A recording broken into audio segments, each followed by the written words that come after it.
ৰাতি ভাতকেইটা খাই দিয়াৰ পিছত ভাগৰে এনেকৈ হেঁচা মাৰি ধৰে, এনে লাগে বিচনাখনত গৈ বাগৰি দিম। কিন্তু কি কৰিব, উপায় নাই। কামবোৰ কোনে কৰিব? ৰাতিয়ে যদি পাকঘৰটো চাফা কৰি নথওঁ, ৰাতিপুৱালৈ লেতেৰা হৈ থাকিব। মানুহজনে ভাত বনালে গেছটো ইমান লেতেৰা হয়, সেইকাৰণে ভালদৰে গেছটো ঘঁহি মাজি লৈছোঁ, তাৰপিছত কাপোৰেৰে মচি দিছোঁ। এইফালে ভাত খোৱা বাচনকেইটা ধুই লৈ ভাত বনোৱা কুকাৰটো আৰু কেৰাহীটো ভালদৰে ঘঁহি লৈছোঁ। তাৰপিছতে গাখীৰ বনালে কাৰ পৰে বাৰু? মোৰ যে ইমান পৰে নহয়। গেছৰ এইখন দেখিছেনে? ক'লা হৈ যায় পুৰি। মই ভালদৰে ঘঁহি চাফা কৰি লওঁ।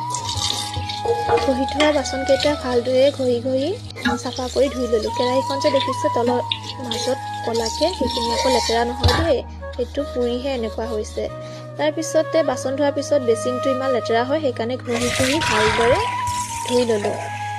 যিহেতু ছোৱালীজনী দিনত নুশুৱে, ৰাতি ভালদৰে শুৱে, সেইকাৰণে সকলোবোৰ কাম মই ৰাতিয়ে কৰিব লাগে। আৰু এয়া দেখিছেনে, বিচনাখনত দিনৰ যিবোৰ ধুই থোৱা কাপোৰ এনেদৰে গোটাই থৈ দিওঁ, ৰাতিয়ে সকলোবোৰ আলনাত সামৰি জাপি থৈ দিওঁ।